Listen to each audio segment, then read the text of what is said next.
আজকের জুমার আলোচনা হচ্ছে পিতামাতার প্রতি সন্তানের হক, পিতামাতার প্রতি সন্তানের দায়িত্ব এবং কর্তব্য।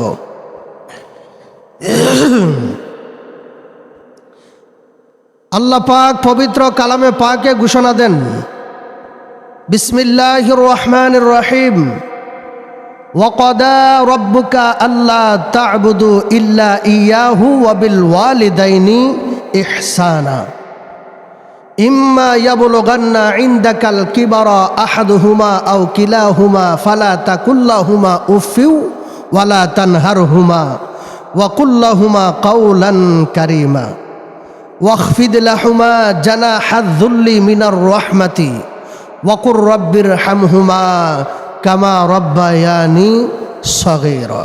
সুবহানাল্লাহ। আমার আল্লাহ পবিত্র কালামে পাকে বলেন, হে পৃথিবীর মানুষ সকল, আমি আল্লাহ তোমাদেরকে তাগিদ প্রদান করতেছি, আমি আল্লাহর ইবাদতের পরে তোমরা যেই কাজটি করবে, তোমরা আমি আল্লাহর ইবাদত করার পরে তোমরা যেই কর্মটি করবে সেই কর্মটি হচ্ছে তোমরা তোমাদের পিতামাতার সাথে সৎ আচরণ, সৎ ব্যবহার করবে। সুবহানাল্লাহ। পিতামাতা যদি এই পৃথিবীর জমিনে সন্তানের প্রতি রাজি এবং খুশি হয়, আমার আল্লাহও সেই সন্তানের প্রতি রাজি এবং খুশি। সুবহানাল্লাহ বলি না? আমি আল্লাহর ইবাদতের পরে তোমরা পিতামাতার খেদমত করবে, পিতামাতার সাথে সৎ আচরণ করবে। তাদের দুইজনের মধ্যে যদি একজন পৃথিবীতে থাকে, তার সাথেও কি সুন্দর আচার ব্যবহার করবা। হক পিতা, হক মাতা। যদি পিতা থাকে পিতার যত্ন নিবা, যদি মা থাকে মার যত্ন নিবা। পিতামাতার খেদমতের মাধ্যমে দুনিয়া এবং আখিরাতের কামিয়াবি হাসিল করা যায়। সুবহানাল্লাহ। যার ঘরে মা এবং বাবা আছে, আল্লাহর খানায় কাবা, মক্কা মদিনা তার ঘরে আছে। যার মা বাবা নাই, এই পৃথিবীর জমিনে তার মতন হতভাগা, এই পৃথিবীর জমিনে তার মতন কপাল ফোড়া আর কেউ হতে পারে না। আমার রাসূল সাল্লাল্লাহু আলাইহি সাল্লাম ১৫০০ বছর আগে ইরশাদ করেন, জনৈক সাহাবী আমার নবীর দরবারে এসে বলল, ক্বালা রাজুলুন ইয়া রাসূলুল্লাহ সাল্লাল্লাহু তাআলা আলাইহি ওয়াসাল্লাম, মান আহাক্কু বিহুসনি সাহাবাতি? ক্বালা রাসূলুল্লাহ সাল্লাল্লাহু আলাইহি ওয়াসাল্লাম উম্মুকা। ওয়া ক্বালা সুম্মা মান? ক্বালা উম্মুকা। ক্বালা সুম্মা মান? ক্বালা উম্মুকা। ক্বালা সুম্মা মান? ক্বালা আবুকা। ওয়া ফি রাওয়ায়াতিন আদনাকা আদনাকা। সুবহানাল্লাহ। একজন সাহাবী রাসূলের দরবারে এসে বলল, ইয়া রাসূলুল্লাহ, ইয়া হাবিবাল্লাহ, নবীজি আপনার কদম মুবারকে আমার আব্বা আম্মা কুরবান হয়ে যাক। সুবহানাল্লাহ বলি না? আমার আরজ, আমি আপনার খেদমতে জানতে চাই, আমার সৎ আচরণ পাওয়ার যোগ্য ব্যক্তি কে? আমার রাসূল সাল্লাল্লাহু আলাইহি সাল্লাম বললেন, তোমার মা। সুবহানাল্লাহ বলি? আমার দয়াল কামলিওয়ালা নবীর কাছে যখন এই সাহাবী আবারও জিজ্ঞাসা করলেন, নবী গো, অতঃপর জানতে চাই কে আমার সৎ আচরণ পাওয়ার যোগ্য ব্যক্তি? আমার নবী বলল, সাহাবী, ও আমার সাহাবী, তুমি জেনে রাখো, শুনে রাখো, তোমার সৎ আচরণ পাওয়ার যোগ্য ব্যক্তি হইল তোমার মা। আবারও সাহাবী জিজ্ঞেস করলো, নবী গো, আমার মনে চায় আবারও আপনার কাছে জানতে, আমার সৎ আচরণ, আমার খেদমত পাওয়ার ব্যক্তিটাকে। আমার নবী বলল, সাহাবী তুমি যখন জানতে চাও আমি আবারও বলে দিলাম, তোমার সৎ আচরণ, তোমার খেদমত পাওয়ার ব্যক্তি হচ্ছে তোমার মা। আবারও জানতে চাই নবী গো, আমি যতবার জানতে চাই ততবারই আমার ভালো লাগে, আপনি বেয়াদবি মাফ করবেন। আবারও বলেন, আমার সৎ আচরণ, আমার খেদমত পাওয়ার যোগ্য ব্যক্তিকে। আমার নবী বলল, ও আমার সাহাবী, যাও, তোমার খেদমত পাওয়ার ব্যক্তি হইল তোমার মা। এরপরে যদি তোমার শক্তি, সামর্থ্য, সুযোগ হয়, তুমি তোমার পাড়া প্রতিবেশীর প্রতি তোমার খেদমতের হাত বাড়িয়ে দিবে। আওয়াজ দিয়ে কর না। আমার নবীর দরবারে এই সাহাবী জিজ্ঞেস করলো, নবী আমার খেদমত পাওয়ার যোগ্য ব্যক্তিকে? নবী বলল, তোমার মা। সাহাবী ডাক দিয়ে বলে, নবী গো, ও দয়াল কামলিওয়ালা নবী, আপনি 3 বার মার কথা উল্লেখ করলেন আর 1 বার বাবার কথা বললেন, কারণ কি জানতে চাই? সুবহানাল্লাহ। ইয়া রাসূলুল্লাহ, ইয়া হাবিবাল্লাহ, মায়ার নবী গো, আপনি 3 বার মার কথা সাবেত করলেন, উল্লেখ করলেন, আরেকবার বাবার কথা বললেন, কারণ কি জানতে চাই? আমার নবী ডাক দিয়ে বলে, এ আমার কলিজার সাহাবী, তুমি কারণ যদি জানতে চাও তাহলে তুমি শোনো। তুমি তো দুনিয়ার মধ্যে এমনিতেই আগমন করো নাই। সুবহানাল্লাহ। এ সাহাবী, তোমাকে দুনিয়াতে আনতে গিয়া তোমার মা অক্লান্ত পরিশ্রম করেছে, যেই কষ্ট সহ্য করেছে, এই সমস্ত পৃথিবী যদি বিক্রি করে তোমার মার কদমের নিচে এনে দাও, এই পৃথিবীর সব কিছু উজাড় করে যদি তুমি তোমার মার পায়ের নিচে এনে সফর্দ করে দাও, আর যদি বলো, মাগো, ও প্রাণের মা, আমাকে গর্বে নিয়ে আপনি যে একটা মুহূর্ত কষ্ট উপভোগ করেছেন, একটা মুহূর্ত যে কষ্ট করেছেন, ও মা, আমি পৃথিবীর সব কিছু আপনার কদমের নিচে এনে দিলাম, এর বিনিময়ে আপনি 1 মুহূর্তের কষ্টের এই কষ্টটা আমার প্রতি আপনি মাফ করিয়া দেন। সুবহানাল্লাহ বলি না?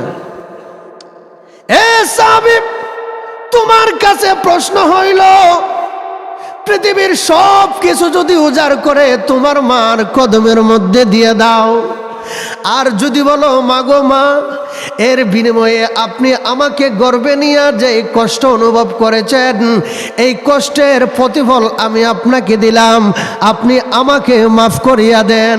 এই সাহাবী, আমি তোমাকে জানাইয়া দেই, তুমি শোনো, সমস্ত কিছু যদিও দেও, এরপরেও যদি তোমার শরীরের চামড়া দিয়া তোমার মা এবং বাবার পায়ের জুতা বানাইয়া দাও, এই জুতা বানাই দেওয়ার পরেও তোমার প্রতি তোমার মা বাবা যেই কষ্ট করেছে, তোমার প্রতি তোমার মা বাবার যেই হক রয়েছে, তোমার প্রতি তোমার মা বাবার যেই দাবি রয়েছে, এ সাহাবী, আমি দৃঢ় কণ্ঠে বলে দেই, তুমি শুনো, তোমার গায়ের শরীরের চামড়া দিয়ে যদি মা বাবার পায়ের জুতা বানাই দাও, এরপরেও মা বাবার এই ঋণ শোধ হবে না। আওয়াজ দিয়ে কোন না? আমরা কি মা বাবা ছাড়া ওই দুনিয়াতে আসছি? আমরা একটা সময় ছিলাম মা বাবার আদরের কুচি সন্তান, ঠিক না বেঠিক? একটা সময় আমরা এই পৃথিবীর জমিনে তাগড়া যুবক হইলাম, শরীরের রক্ত গরম, মনে যা চাই তাই করতে পেরেছি, কারণ শরীরে তো শক্তি অভাব নাই, ঠিক না বেঠিক? এমন একটা সময় উপনীত হয়েছি, এক সময় ছিলাম আমরা মা বাবার সন্তান, পৃথিবীর জমিনে এবার শক্তিশালী যুবক হয়ে গেলাম, এমন একটা সময়ে পরিণত হয়েছি, এখন আমরা হয়ে গেলাম মা বাবার অবস্থানে, আমরাও মা বাবা হইলাম, ঠিক না? এ পৃথিবীবাসী, এই আল্লাহর বান্দা বান্দি, তোমরা জানিয়ে রাখো, আমি এক সময় বাবার আদরের সন্তান ছিলাম, এখন আমি এই যুবক হয়ে গেলাম। আবার একটা সময় আসলো আমিও একটা শ্রেণীর বাবা হয়ে গেলাম। আমি যদি আমার মা বাবার প্রতি সৎ আচরণ করি, সৎ ব্যবহার করি, আমার সন্তান আমার থেকে দেখে দেখে আমার মা বাবাকে যে আমি খেদমত করতেছি, আমি যে আমার মা বাবার প্রতি নরম সুরে কথা বলি, আমি যে আমার মা বাবার প্রতি আদর সোহাগের মহব্বতের দৃষ্টিতে তাকাই, এই দৃশ্যগুলি আমার সন্তানও দেখে দেখে আমার কাছ থেকে শিখবে, ঠিক না? আর আমি যদি আমার মা বাবার সাথে বেয়াদবিমূলক আচরণ করি, মা বাবাকে দেখতে পারি না, মা বাবার প্রতি আমার খবর নাই, আমার সন্তানও, আমি তো এখন বাবা হইলাম, আমার সন্তানও আমার প্রতি খবর থাকবে না, ঠিক না? আমি যদি আমার মা বাবার খেদমত করি, অবশ্যই আমার সন্তান আমাকে খেদমত করবে। সুবহানাল্লাহ বলতেন না? এ সাহাবী, তুমি জানিয়ে রাখো, শুনিয়া রাখো, এমনিতে তো তুমি দুনিয়ার জমিনে আগমন করো নাই, নির্দিষ্ট একটা সময়ে আল্লাহর কুদরতে তুমি তোমার বাবার মস্তকের মধ্যে ছিলা। আমার আল্লাহ নির্দিষ্ট একটা টাইমের মধ্যে আমার আল্লাহর কুদরতের মাধ্যমে তোমাকে তোমার মার রেহেমের মধ্যে আল্লাহ প্রবেশ করাইলো। ওইখানে দীর্ঘ 9 মাস মতান্তরে 10 মাস আমার আল্লাহ ওইখানে তোমাকে অবস্থান করিয়া পরিপূর্ণ একটা মানব আকৃতির মাধ্যমে পরিপূর্ণরূপে আমার আল্লাহ তোমার মার রেহেমের মধ্যে তোমাকে গঠন করাইলো।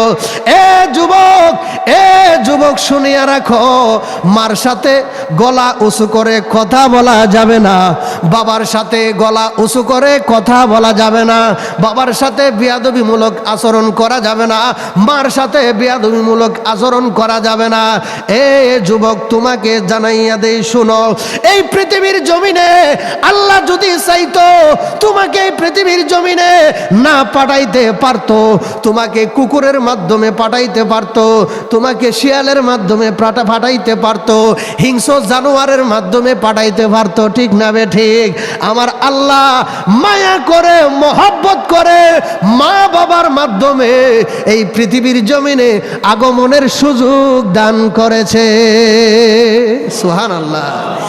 এই মা বাবার ভালোবাসা, মা বাবার মহব্বতের একটা ন্যানো সেকেন্ডের যদি আপনি এই মা বাবার ভালোবাসার মহব্বতের প্রতিদান দিতে চাও, তোমার শরীরের গায়ের চামড়া দিয়ে যদি তোমার মা বাবার পায়ের জুতা বানাই দাও, তাহলে পরিশোধ হবে না। আরে পৃথিবীর সব কিছু যদি, ধন সম্পদ মা বাবার পায়ের নিচে এনে যদি বলো, মা আমাকে দুনিয়াতে আগমন করার সময় প্রসবের যে বেদনাটা হয়েছিল, এই সময় আপনি যে গলা কাটা মুরগির মতন এই দুনিয়ার জমিনে ছটফট করেছেন, মা ওই সময় যে এক একটা মিনিট, এক একটা সেকেন্ড, এক একটা মুহূর্ত আপনি অতিবাহিত করেছেন, মাগো ওই সমস্ত সময়ের থেকে 1 সেকেন্ডের মূল্য আমি এই পৃথিবীর সব সম্পদ আপনার কদমে উজাড় করে দিলাম, আপনি ওই কষ্টটা আমাকে মাফ করে দেন। সুবহানাল্লাহ করেন।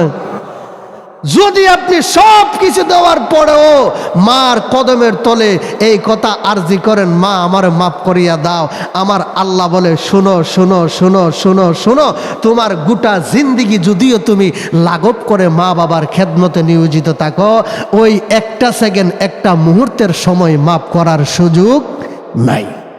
সুবহানাল্লাহ বলতেন না? আমার বাবাজিরা, পৃথিবীর কামিলিয়ত ওয়ালি 70 জন আল্লাহর ওয়ালি, তারা যদি আল্লাহর দরবারে দোয়া করে, দোয়া কবুল হয়ে যায়। সুবহানাল্লাহ কোন।